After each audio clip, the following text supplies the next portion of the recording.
Tak jak to się mówi, święta, święta i po świętach, no to Halloween, Halloween i po Halloween.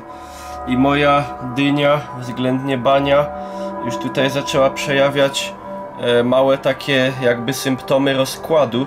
No i trzeba się jej generalnie pozbyć. I ja nawet wiem, jak się jej pozbędziemy, w taki troszkę bardziej, powiedzmy, rozrywkowy sposób. Dzieci, nie róbcie tego w domu. Poza domem też nie polecam. Marcin, czujesz to?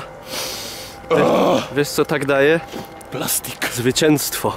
Tu są klimaty takie trochę jak z Czarnobyla. Promieniowanie Marcinowi zdupiło telefon.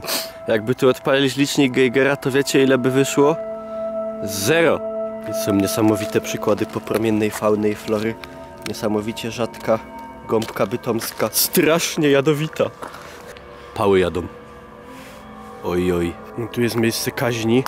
Jak widać, wszystko jest odpowiednio zabezpieczone, ale powtarzam, nie róbcie tego w ogóle.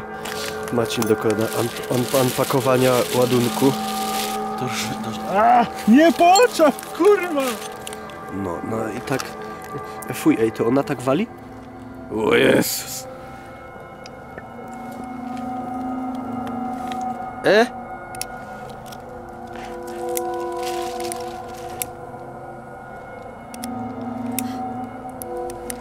Zdupi mnie.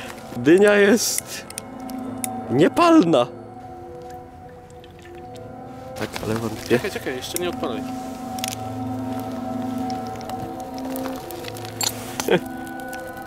No. Wygląda trochę szatanistycznie, ale tak naprawdę to jest walka z szatanistycznym obrzędem. Tak. No to... O fuj! Happy New Year!